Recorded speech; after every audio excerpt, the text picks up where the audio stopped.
All right, hello everybody. Welcome to episode 108 of Dissonant Waves. My name is Howdy. Dominic. The whole gang is here as always, Ritz and Trix, and various other Hello. players in the ether in the background. And we have 4 albums to talk about this week. That's right, 4, not 3, but 4. Not 2, not 5. Not 7, not 3, or yeah, 4. Anyway, 1, 2, 5. 1, 2, 3, 4 albums. I think we need to do that every week now. Yep. We have Sufjan Stevens The Avalanche, outtakes and extras from the Illinois album. We have Horse Jumper of Love, Natural Part. And Ritz chose 2 albums, A Fork or My Fingers by Bigger Boot, and Too Much to Ask by Cheekface. Now, I've got a great idea on how we decide what the first album we tackle this week is. Because Trix Yeah. has said off the podcast that she has some hot takes. So, Trix, what's your least favorite this week? Gonna be honest, it's Sufjan Stevens. That was Sufjan Stevenson. I was already going to suggest that because I feel the same. Damn. I don't mind this album. It's B-sides from Illinois.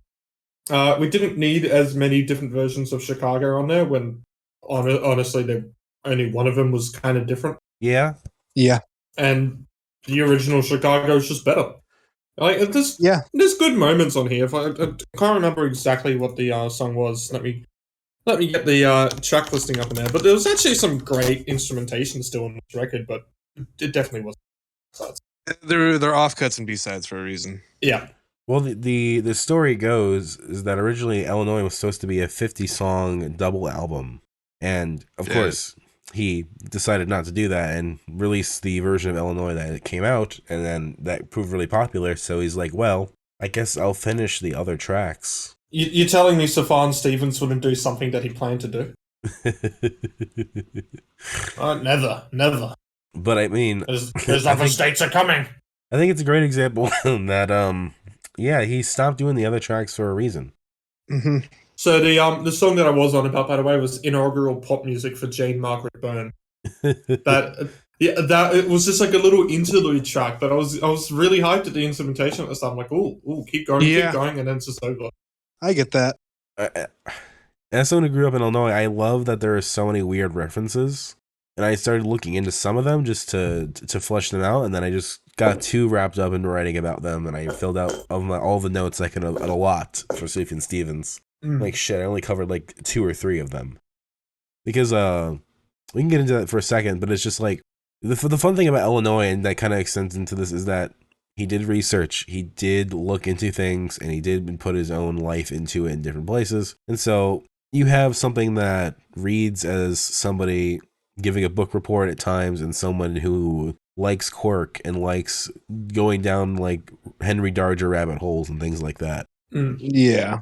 Because that's, for example, that's what the Vivian Girls are visited at night by Saint Degarius and his squadron of benevolent butterflies. That's about Henry Darger and the infamous author of Outsider Art and his gigantic manuscript with a lot of illustrations. And I started reading all about him and all about his history, and I found out that there's a really interesting tie-in in that Jeff Mangum also probably wrote a song about Henry Darger. Huh. April 8th. They say that that's a date that mattered a lot in the Henry Darger kind of world, and given the indie influences, I'm not entirely surprised, but I think it's a little fun connection. Yeah. And then the other subject I was really looking into was Adlai Stevenson, who the one that's referenced in the song was Adlai Stevenson the second, I believe, who ran for president in 1952 and 1956. For America and lost both times. Damn. But he's part of a gigantic web of Stevensons and a giant family that extends to the modern day, with Adlai Stevenson V purportedly being the last one, but they're all been through Illinois politics. They're distantly related to Robert Louis Stevenson, even. There's an actor McLean Stevenson that's also involved in that, and it's a really weird political family situation. Mm-hmm. So again, he's picking, at least interesting topics to talk about, but I would love to hear the selection process, right? Where he's like, okay, I have 50 ideas for songs. Which ones do I want to do? Which ones do I not want to do? Yeah.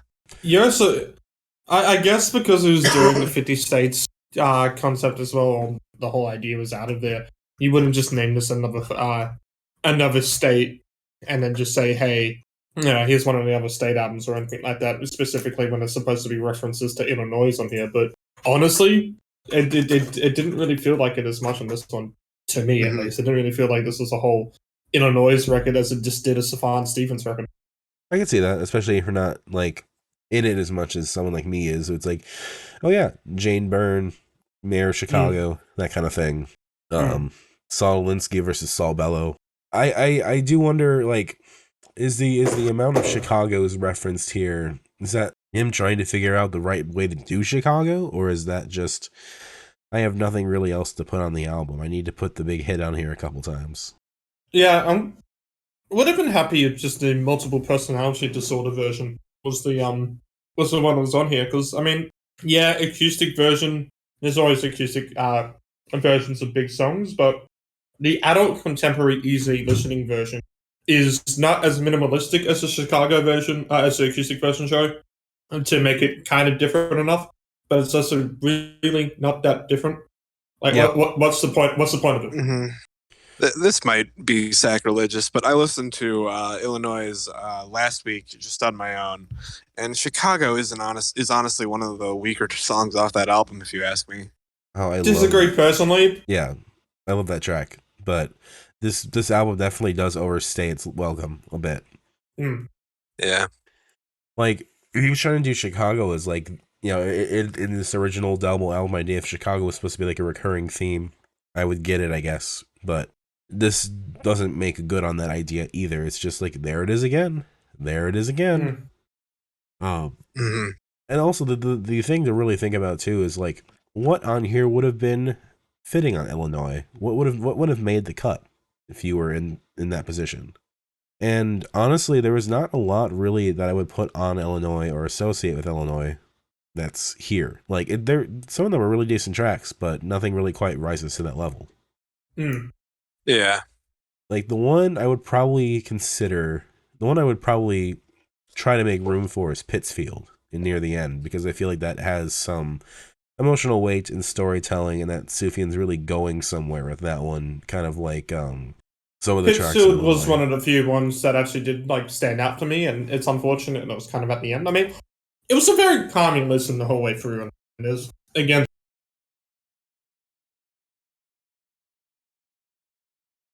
Hello? 1 second. Hello?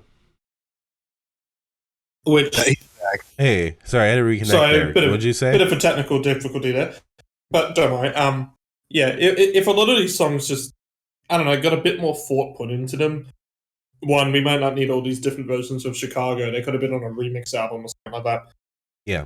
And two, there would have been a lot more highlights to make this a kind of standout. I mean, in the end, there's nothing on here that makes me think this is a bad album, by any means. This is still, for an outtakes compilation, I mean, I'm trying to judge it as both an album and then judge it also as an outtakes compilation, because those are two different things. Right. It's still pretty interesting, and yeah, it's not as interesting as a King Gizzard Demos compilation usually turns out to be. And there's not really much of it that's making me go, ooh, I wonder if this was if they did it this way or this was the album. Because I mean, Illinois is actually a pretty fantastic album. It is.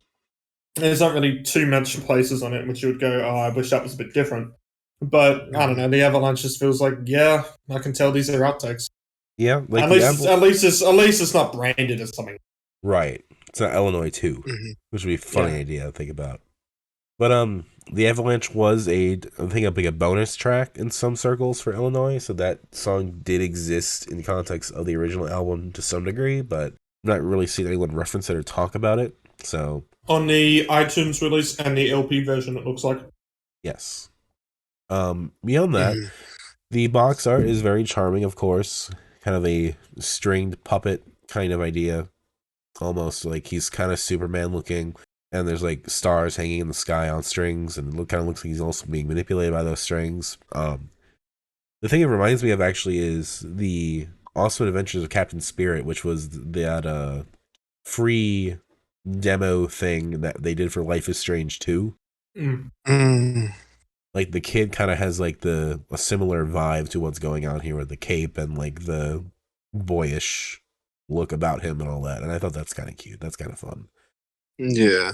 And like Sufjan Stevens is, that's the kind of musician that's born for that kind of soundtrack. So I wonder if there was any like inspiration taken from that. Who knows?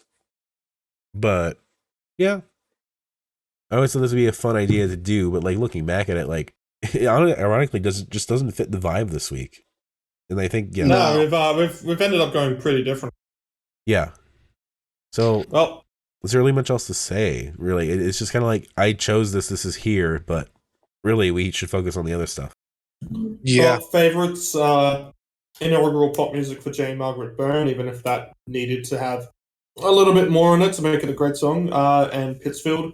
Least favorite, the adult contemporary easy listening version of Chicago, because it doesn't need to.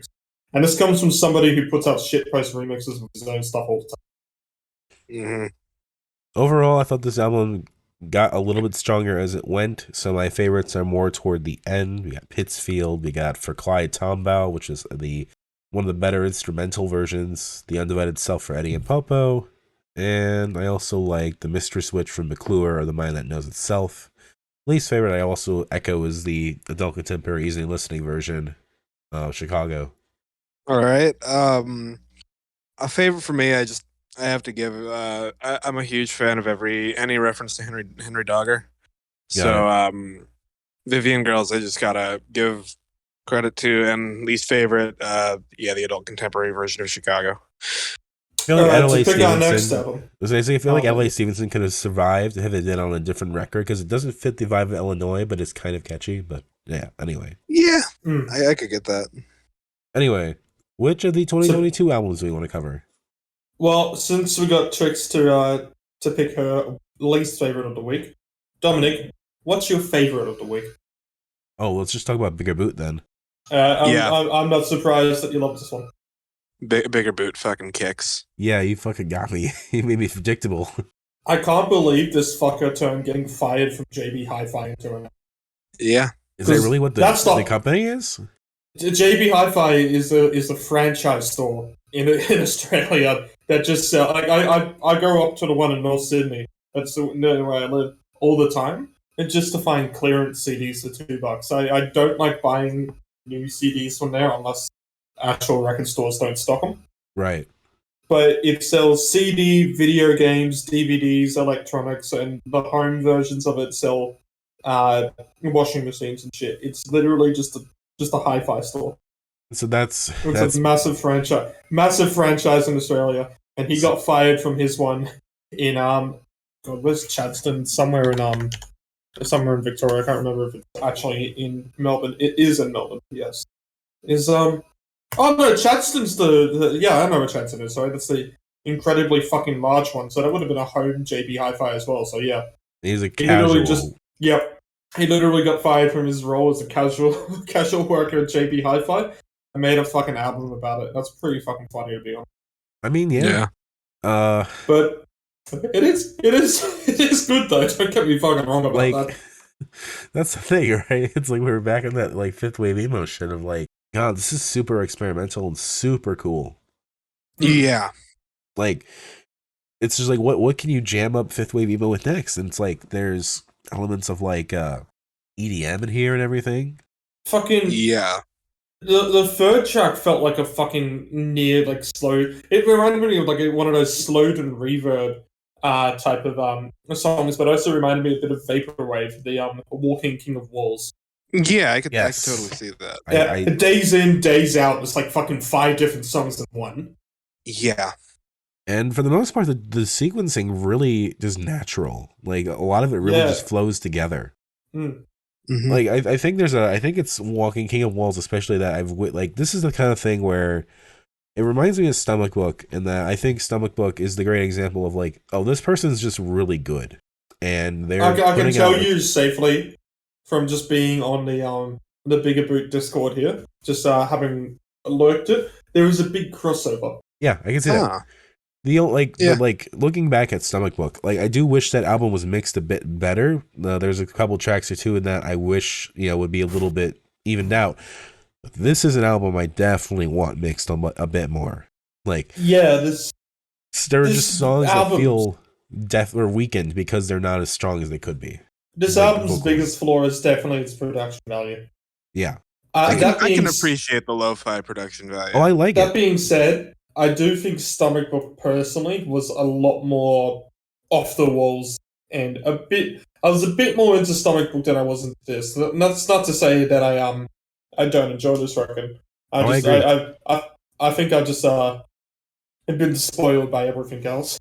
I was really drunk last night and posted in chat that Bigger Boot sounds like analog Undertale music, and I've been trying to make sense of that comment since we got here, and I still stand by it, even though I can't understand it. That's fair enough. I was reminded a lot of like Hex D music in a way, because as we talked about, see that. A lot of it involves like Hex D is more heavily focused on like remixing and recontextualization of samples and things like that, and that's not exactly what's happening here, but there are a lot of samples, there are a lot of references. Like my favorite one is right after the text-to-speech voice reads the letter where Cameron, the person behind Bigger Boot, was fired from JB. He just puts in the Pokemon Ruby and Sapphire's super effective sound just a few times. Yeah. And it somehow comes off as very emotional and very good. And to put in more perspective of the type of person he is, or just like what is public, he his latest job that seems to be based off his Twitter and stuff is based at EB Games, so he now works at a video game store. So I'm not surprised that we're going to see a lot of pop culture references in here. Obviously, the biggest sample that he constantly uses, and he actually makes lyrical content to it, is Regular Show. Oh, really? Yeah. I don't watch Regular Show. You've never seen Regular Show? The whole at the start of Gravel Grovel, there's that's Benson from Regular Show talking. There's a lot of him.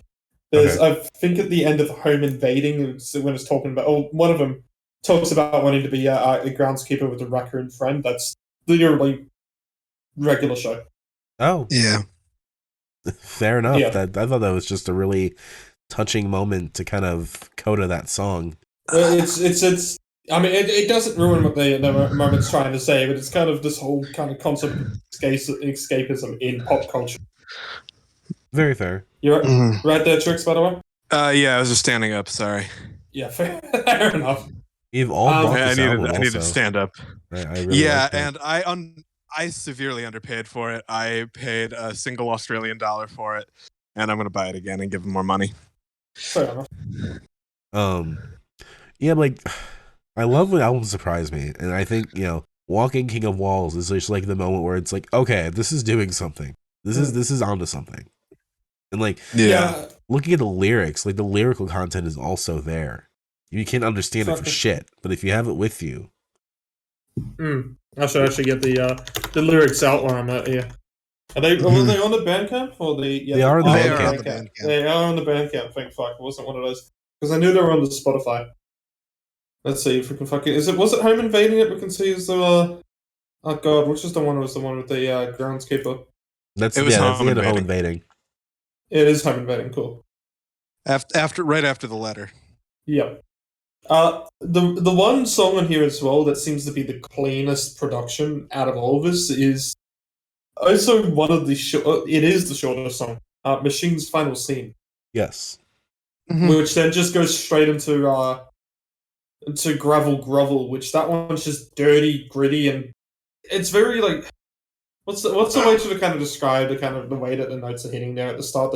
Very harsh kind of and sharp. Yeah, it's that, but it's also Although personally, Gravel Grovel is probably my favorite off this in this album. I just love how the fuck it just.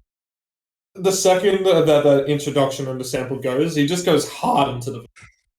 I need to figure out which song it is, but once again, I was reminded that this is another album that uses that "Hey, ho" sound clip, and I always find it funny now that I can just hear it because I think that was early in the record, wasn't it? Probably. I think that might have been like Might have been Days In, Days Out. Note taking. Someone else can talk. Note taking. Note. Chicks, say something. Yeah.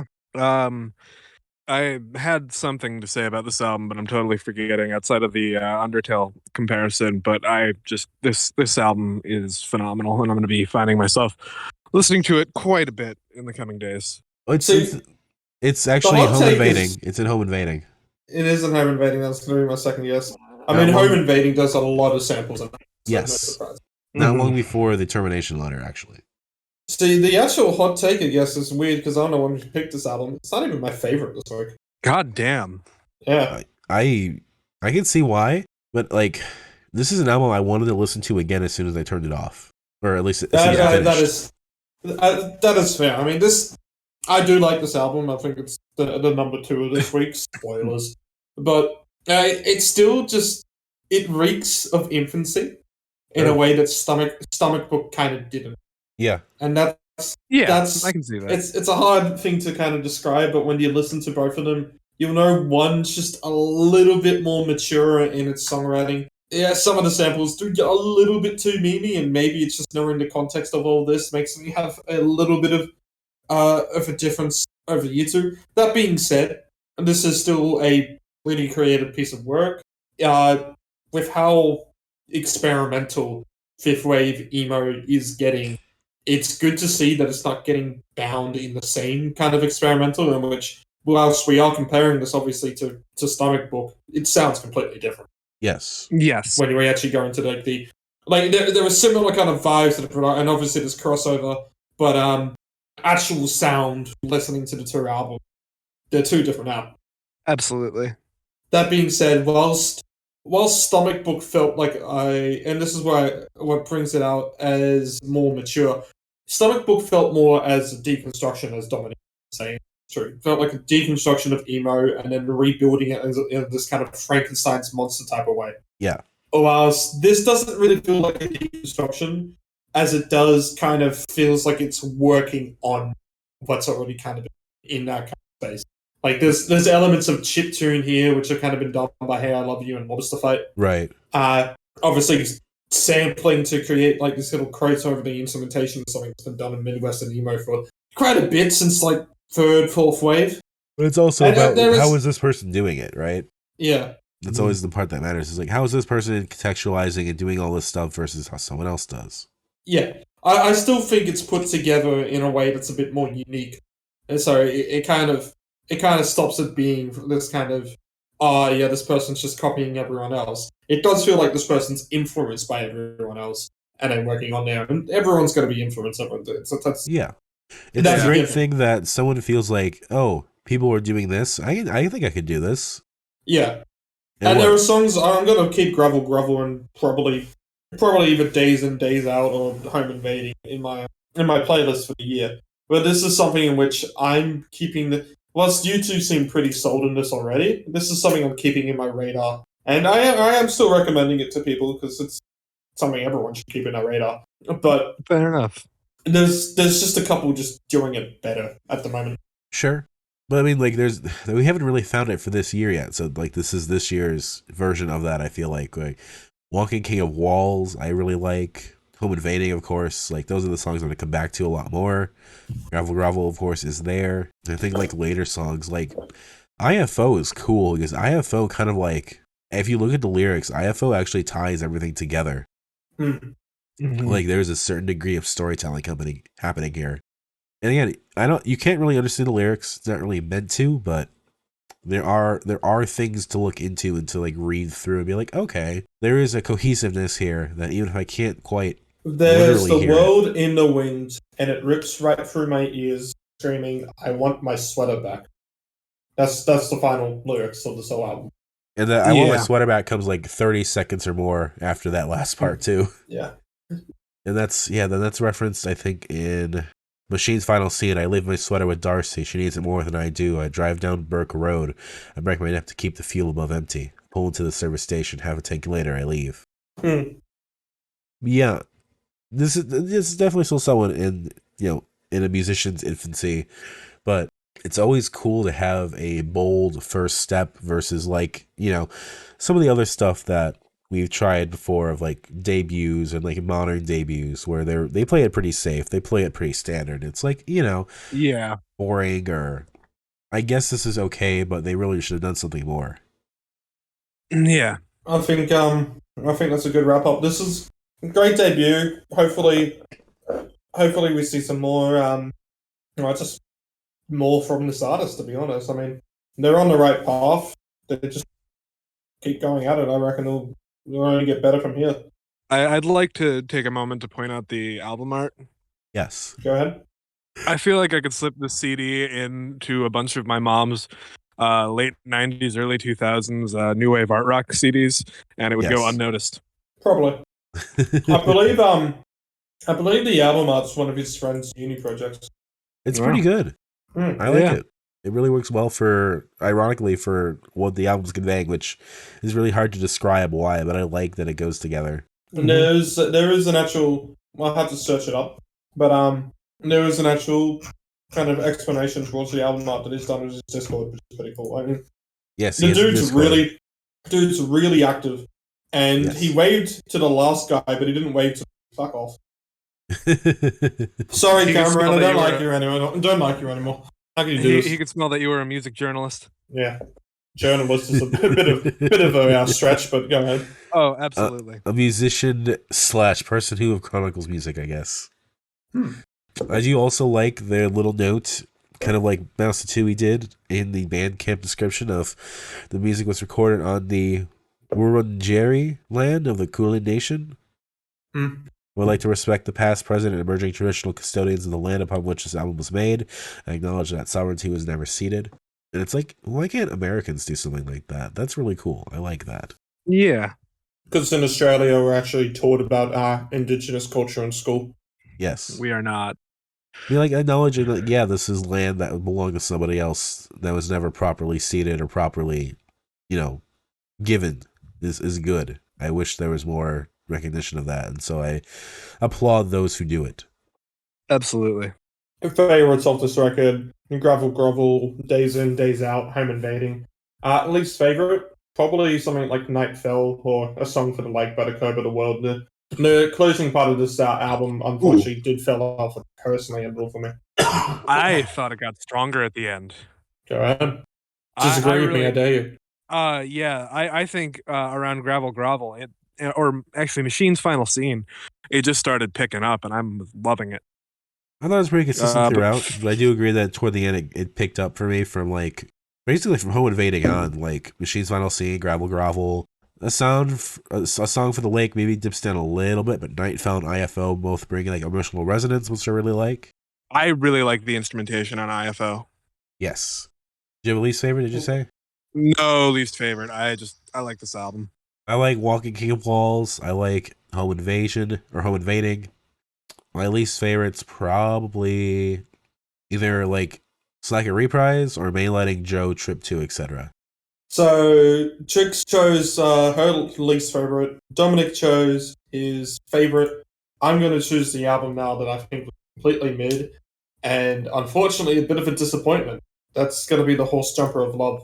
Yeah, I have a little bit of an introduction to this. If I could. Yeah, go ahead. It's your album.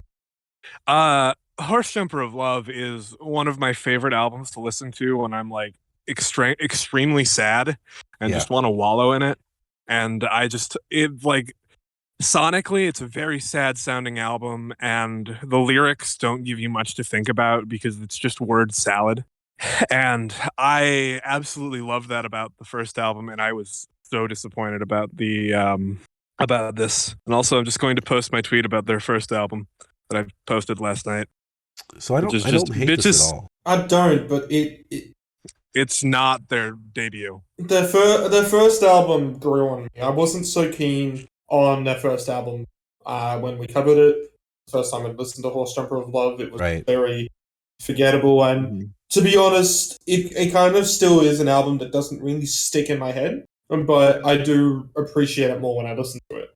So I was excited for this because I was like, hey, yeah, let's go give it a listen. I do think better of their first album, and surely they've matured as a band, and they have. But now I can remember the stuff, but I'm not really remembering much. I mean, and there's moments on here where I'm thinking it's gonna go somewhere, and then it just doesn't. And whilst their first album kind of stays the same way, it's at least starting somewhere. And this is just, I don't know, it's just a little bit worse, unfortunately. And I don't hate this album. It's still kind of interesting. I probably enjoy this more than when I enjoyed Horse Jumper at the start, but it really becomes forgettable again after the first half. Yeah. I never really came around to the first album like the You've Seen Two Ritz, so I thought this was overall a better effort than that one. But even then, but there are songs here. It's because there are songs here I really, really like. Like Snakeskin, I think is great. Natural Part I really, really like. But especially as we go on, there really isn't much for me to talk about. Really, like look, it's kind of cool. He put some shorter songs on the end. There's some. I really want to talk about Under the House Skunks and how depressing that song is, and how just utterly like how bad I feel listening to that song in a way, because there's something about that riff that just feels very depressing, very just dark and like not angry but just bad, that just gives me like a visceral reaction. It's just like, ooh, this just makes me wallow in something I don't want to be wallowing in. That's how the entire first album feels for me. Like, I can describe their first album in one word, but I can't do that for this album. Sure. Honestly, the best part of this album is the cover up. Yeah. Fucking love it. Wild, wild horses couldn't drag me away. They even got the time on there, 30:48. They were really confident in that, which is cool. Mm-hmm. I wonder if that's like part of the reason why Natural Part, the title song, just cuts off. They're like, fuck it, can't go longer. We have it on the cover already. Fuck it. Mm-hmm. But that is a correct. bummer, though. Correct me if I'm wrong as well. Does this album really actually have any choruses to it? No, but I didn't think so. Which I still think the first one didn't really either. Yeah, I still think that's kind of you see a lot of bands that kind of don't do this kind of chorus thing, and you see a lot of ones will mature with their songwriting, and mature just means add a chorus and start actually going with more kind of, what's the word? Try to make a hit, a more accessible kind of song. And I'm kind of glad that definitely one of the big kind of main draws of Horse Jumper of Love has been that they haven't really been focusing on like kind of just been, as you say, a band that just mellows into self-pity and it just kind of continues on from there. And this album kind of continues. They're not doing any of these choruses on here and stuff. And I'm still, I mean, you might disagree. I guess I put a crown on you. Might have taking a look at the lyrics. I'm just also kind of just remembering everything as it happens here. Mm-hmm. I think that's still kind of interesting that they're like that as a band, and it's not so much more maturing as they are just trying to get their sound working, I guess. Whether or not that makes a more or less interesting experience, I guess up to the opinion of the listener. Obviously, for us, I think we've all said this is a bit less interesting, but I mean, 3 albums in and they're still kind of doing the same thing after, how many years? 6 since the first album. Yeah. I don't know, there's some moments on here. I mean, I poured sugar in your shoes is just kind of like funny to think about, but yeah. I mean, really, what the fuck is it? Chariots. Chariots at least has that string segment in it, like the cello. Mm-hmm. It's mentioned in the who did the cello part is mentioned in their description. Yeah, Emily Dix Thomas. No. Yep. Yes. Perform Emily Dix Thomas, inspired by Nirvana's Unplugged album and listening to Oasis Wonderwall in preparation for a Halloween cover set. Yes. That's pretty funny. Yeah. And I would like to take a moment to just lament the death of the word salad that was the lyrics of the first album and how this one makes more sense, and I'm not really a huge fan of that. Really? Not a fan of the fact that they went more coherent? Yeah, because part of what made Horse Jumper of Love such an experience for me, their first album, is the fact that it's kind of like an AI made a shoegaze album that was just incredibly sad. Oh, interesting. It's more about what fits the sound more than it is about making an artistic statement. Yeah. And Which like I think about the lyrics to like Orange Peeler a lot, where like you can tell they don't really have meaning outside of what he's giving them, but you just keep trying to dig deeper and figure out what the fuck he means. Right. Here's the lyrics to Ugly Brunette of the first one. Funeral expense commercial, kids cutting birthday cake, I am the jealous one. I remember that shirt, I got a bunch of bleach on it. I liked it that way too. I am an ugly brunette, I want to have a lonely child. I'll be patient with you, that's the way the garden grows and the gardener forgets. That's the full lyrics to their opener on here. And here it's, I can't control the urge to keep healing myself through you. The perfect joy, the substitute has long devotion. Oh, this golden ash, father is wearing snakes. Cult icon dies, security collapses from under you. The governor gives us a gift, the ending of this world. The king of the wasteland, Mart. I got but one question before we part. Which arrow hits its mark, and does it fly good for now? The big difference is that first one, it just seems to be a genuine just train of thought and then written down on it. Whilst this one seems to be actually thinking about the lyrics and trying to make a point with every line. But I suppose it doesn't on here. Both of them don't really make a point, but the first one doesn't feel like it's trying to. It just feels like an actual just writing down a train of thought and being sad more than the second one does. I feel Snakeskin still has a bit more word salad to it versus a song like Ding Dong Ditch, which is much more in the moment of that. I ding dong ditched your house. How did I get here? Uninspired and pedestrian, chaotic neutral in a calm lake, and it feels the worst. Crawling out of anything, doesn't it feel rehearsed? Security. There's more to it than that, but that feels like more of a specific moment. Let's dig deep into this and describe it versus Snakeskin still feels a bit more loose. Yeah, and I know we keep comparing it to the first one, but we kind of have to. I feel like the first album kind of captured perfectly the vibe of someone who's like mentally unstable, but like in a very depressed way. Yeah, because like with the album art of the tiny cactus, and it doesn't make a lot of sense, but like if you're in that kind of headspace, it makes sense. Yeah. It's describing a headspace that you're not in, but is good to get you primed for what this album is. Yeah. Then I guess maybe Natural Parts album art also kind of does that, but it's not as catching. But it's still interesting. Yeah. Like that's probably all I got about to say about this record, to be honest. And the clown in the reading here tells you goodbye. Not my least favorite of the week, but I just wanted more. I suppose. I really wanted more. I mean, had we not done a couple of the other ones, I would have been happy with this being a good number 2. But it's also one of my, not my least favorite, but still pretty down there, only because I think we had other stronger picks.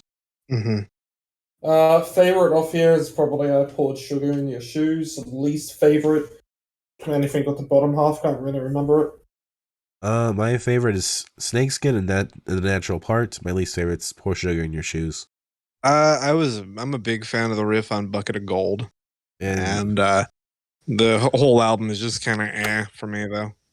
Shout out to Under the House Skunks for also just being super depressing as shit. So we can probably then tell, based off everything, what my favorite album of the week is. Yeah. Say it. It is the new Cheekface record, Too Much to Ask. I am always working, kind of a hot take. Hold on. I am always working, but I don't have any money. You're always telling jokes, but none of them are funny. I am folding pamphlets and disturbing the peace. You are painting signs that say defriend the police. Great fucking opener. Take your hot take. What's your big take? This is millennials trying to do They Might Be Giants and missing by a few feet. It's not as good as They Might Be Giants. There's also a bit of cake. I don't disagree with the They Might Be Giants, by the way. I think this is I've seen a lot of people put on many comparisons of what this fucking artists are to different genres. It's literally They Might Be Giants with the cake. Yeah. But I don't fucking care. I love it. It's pretty fucking good. Catchy. Yeah. Fucking catchy. I'm at the Jamba Juice. I'm at the Therapist. I'm at the combination Jamba Juice and Therapist. Fucking, it's such a shit reference, but it's fucking funny. Yeah. Yes, I mean, like many people who are their Das racist phase, it's just fun to reflect on that for a minute. Yeah. I thankfully never had the Das racist phase, but there is this really great fucking mashup called Fasten Your Seatbelts Kids, We're Going to Taco Bell and Pizza Hut, and it's combination Taco Bell and Pizza Hut with Pendulum's Fasten Your Seatbelts. Nice. So fucking I don't funny. know. I mean, one of my favorite moments from this entire week is just the chorus to I Feel So Weird. I think it's very fun to imagine someone's brain and guts and heart and soul is full of barking dogs. It's a very nice image. The chorus when it fucking first hits, and you just don't expect that kind of like shouting. Like, it's not really screaming, but it's just like he's trying not to sing, and he's just trying to shout. Yeah. And it's fucking great. This album's full of just great moments. Lyrically, the I Called the Pledge Drive got the suicide hotline. Or just the opening to Next to Me, I think is really, really good. Like, Next to Me feels like a song that will transcend this album. My personal favorite on here is You Always Want to Bomb the Middle East, which just seems to be about having a dinner with your racist uncle or something, or like a friend who's just putting out all these like political shit political takes, even when that's not what the conversation is. It's one of those types of people, and it's just having a go at it. And there's the kind of cool, pretty catchy and cool line referencing anti-vaxxers there that it's rude, it's crude, it's full of toxic, dude. Yeah. Election day, the whole concept of it's just the garbage day for the garbage man still, no matter what. Kind of having which is, the whole kind of meaning that, election day isn't actually a public holiday. Right. Even in Australia. In Australia, it's not, although we get it thankfully on a weekend. That's nice. Yeah. And you do legally still have to let people vote because it's mandatory here. But it's just there's some great moments on here. Some great, like, it's not actually just the same song for 30 minutes, which is always great. Featured singer, which is just a fucking house tune. Another song that kind of stands out of nowhere. Admittedly, I think Noodles is just, whilst I get the vibe kind of fits on this record, I just don't really think that one hits. I've heard people say that. I don't get why. Like, it's just them doing like a Ween thing. I think that's really funny. Yeah. I can see it being like a Ween thing, but Ween does it constantly enough in the album for like it all to kind of fit with each other. Whilst here, it's just randomly done once. I suppose it's a difference. It's a shit take. It's Yeah. I'm okay with it being done once. I do want to mention You Always Want to Bomb the Middle East, which maybe it's because of the title reminds me of the Middle East, and specifically I Want That You Are Always Happy. Kind of all of a sudden has that Jesus Came to My Birthday Party moment where it's like, oh, this is something different. This is like a rock pop moment that's just like here and sounds really cool. And I feel like that's kind of what You Always Want to Bomb the Middle East also sounds like. This, like, you're kind of getting the style, and all of a sudden there's this other song that's really catchy and really interesting to listen to. Yeah. We also haven't talked about We Need a Bigger Dumpster, which lyrically that one does feel like it's just kind of the verses kind of, I feel like they're just a bunch of college students writing a bunch of lyrics, and then like the first time I heard it, I'm like, oh, this is 100% a uni band, aren't they? No, but I do like 30s. the kind of, they're in the 30s, and I do like that kind of whole visualization of just like this trash can on fire and then just throwing it into a bigger trash can, practically the dumpster, and then the dumpster catches on fire. So the whole this whole kind of concept or topic in here about how we're not actually fixing problems here. We're just finding bigger and bigger temporary solutions and then just saying everything's fine, even though we know it's just going to get worse. Yeah. With obviously that line with COVID and stuff in there as well. With the I caught a cold, I coughed on all my friends, and now they're coughing. Everything's fine. Everything kind of works in there. It's just kind of like they had this very sarcastic view on the world, which it's not unique to have this topic. I think they're just executing it better than a lot of people or other artists do when they do it, with this whole kind of like, we're gonna die, ha ha ha, isn't that funny? Yeah. And kind of shit. But it's actually kind of funny listening to this album. I think they've really nailed songwriting. It's not something that I would go on here and say, hey, this is the best song of the year, but comes close enough. Yeah. I'm just looking back through my messages because my friend Luke tried to turn me on the Cheekface a couple months ago in the early of July, and I thought it was only funny that this new album came out and we're already talking about it. I fully admit to finding it from Fantana. I've got no reason, no shame. No, not at all. Because like, what was it? The last one they did release was Emphatically No. And like that was all right. That I listened to it a bit. It didn't really catch me as much, but Too Much to Ask definitely caught me. Chicks, you called this a millennial. They Might Be Giants. Have you listened to their cover of Anna? I have not. It's not too different from the original, but it's a fun cover to listen to. It's practically still the They Might Be Giants song, except a bit more modern sounding. Fair enough. The dog on the cover is really cute. Just means modern production. Yeah, adorable. They're pretty consistent with their album art. It all seems this kind of drawn or artwork that they have. Yeah, it is a very adorable dog. I love that the title of the album is on the tennis ball.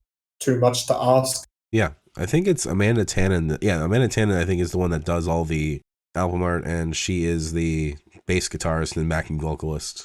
So they gotta kind of she was the one with the most history that we could find, wasn't it? Yeah, she was in a band called Stella Star back in the day, which I have heard of before. And I was like, this is the exact right amount of like obscure reference that this band needs for me to be interested. It's just like, yeah, this one person from this band that I've barely heard of a long time ago is now here. That's cool. Yeah, it's a fun little pop rock, kind of near art rocky, but mostly just pop rock record. It's not really much to talk about for a record that's pretty short.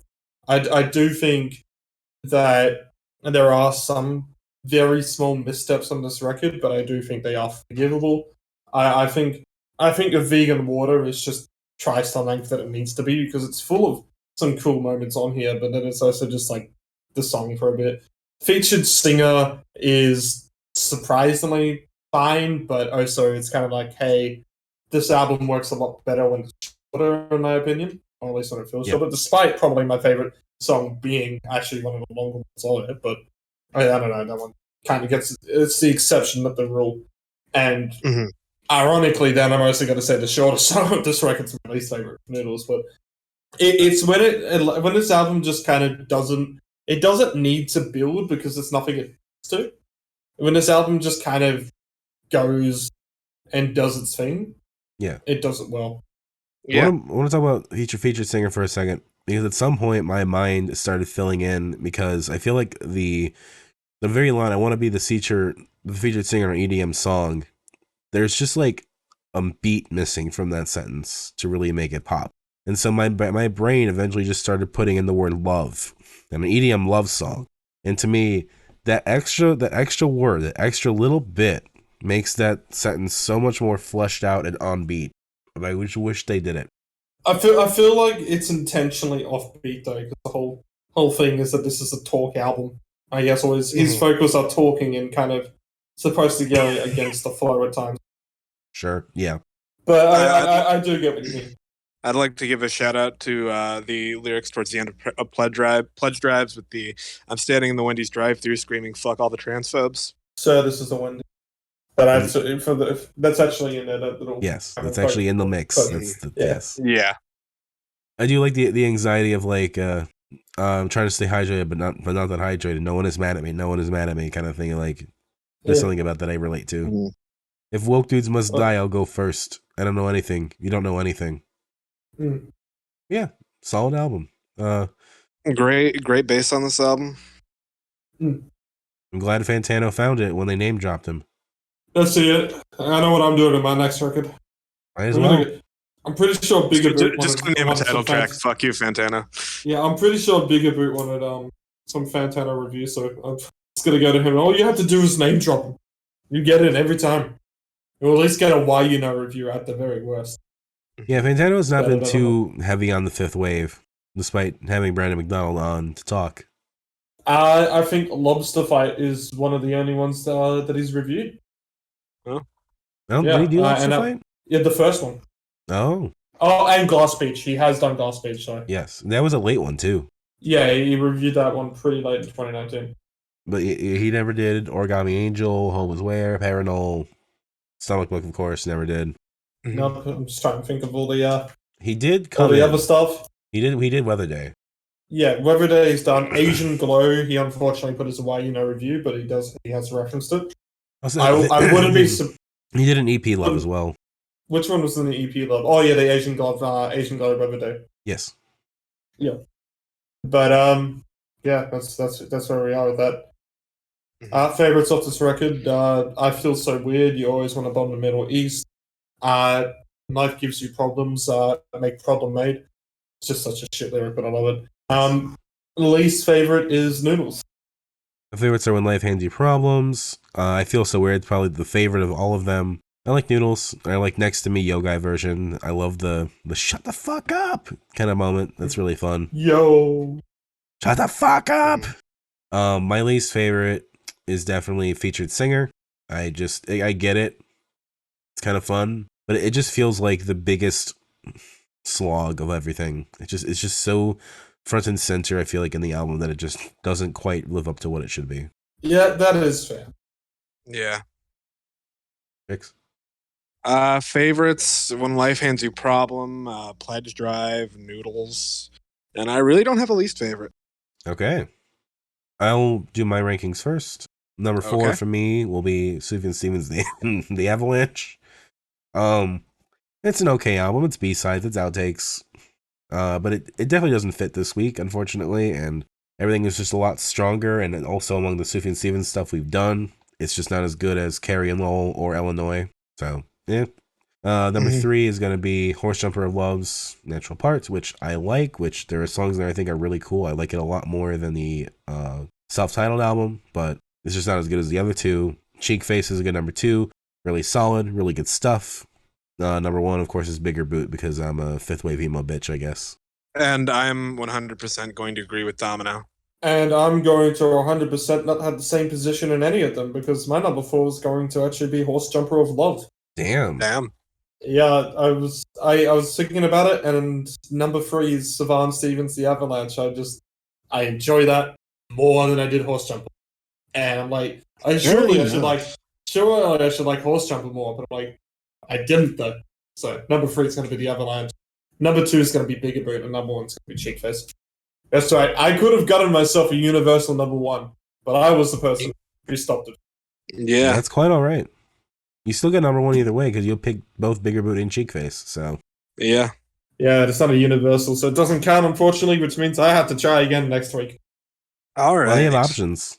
Yeah, and is it specifically a 2022 week that we're doing? Yes. It is specifically 2022. I'm just going to give myself a quick think if you two want to pick. I'll go first. Okay. I'm going to finally dip our toes into Porcupine Tree. Ooh. And this is the first time, I think, in 3 years on the podcast we've had a listening order where I'm doing 2 albums and you have to listen to one first. Okay. And I'm going to be doing their Arriving Somewhere live album from 2006. And I'm going to be doing their new album, Closure Continuation. But you need to listen to Arriving Somewhere first. Okay. All right. I need you two to be disappointed with me. I'm probably only going to give Arriving Somewhere the 1 listen, if that's all right. That is fine. It's one of those albums I have a feeling you might come back to. I'm going to try to treat both as evenly as I can. The Arriving Somewhere is more to give you like a taste of what Porcupine Tree is good at. Gotcha. All right. And despite me saying specifically this is a 2022 episode, I'm going to cheat a little bit. And fuck you. We're going to do Black Midi again. We're doing the Schlagenheim and the Camel Covers EP. Incredible. I didn't think it would be chosen. But we are both doing 2, I guess, so who would I be but to break tradition, which I won't. So one album that I've been saying, maybe not too much on recording, but I have been saying would cover when it came out. It came out at the start of this month, and I haven't done it. The one thing that we haven't really done much in this podcast, despite me being Australian and despite me loving a lot of Australian artists, is a lot of Aboriginal artists. Yes. So we're going to do an Aboriginal artist from one of them. We're going to do the new King Stingray album. and I'm now choosing what the second one is. And how much do we want to say fuck Dan Schneider next week? Pretty hard. Oh, I'm down for that. Cool. We are sticking with Midwestern emo. This is Carly Cosgrove. See You in Chemistry, which, as you can probably tell by that, their whole stick with their naming of everything is Drake and Josh / iCarly reference. Hell yeah. I am game for this. I've heard about Carly Cosgrove. I've been very interested to see more about it.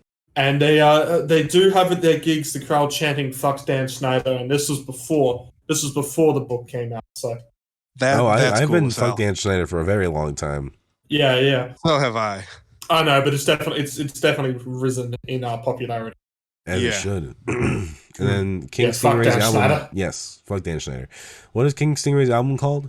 It's just King Stingray, I'm pretty sure. If I've got it correct. Where is my... Yeah, it's just King Stingray. Self-titled. All right. Yeah, that tracks. Here it is. All right, it's one of the few times we're doing Aboriginal language. Nice. Damn. So just to restate it for everybody, make sure you're all keeping track. We are doing Black Midi's Schlagenheim from 2019, as well as the Cavil Covers EP, which is where I'm cheating a little bit, because the Cavil Covers EP did come out this year, but there's more to it we'll get into next week. Ritalin has chosen King Stingray's self-titled, as well as Carly Cosgrove's See You in Chemistry, and Trix has picked Porcupine Tree, Arriving Somewhere live album first, and then listen to Closure Continuation after that, the new album. Yes, I need you guys to be disappointed with me. I still have not listened to the new Porcupine Tree album. So maybe you won't be too disappointed. Who knows?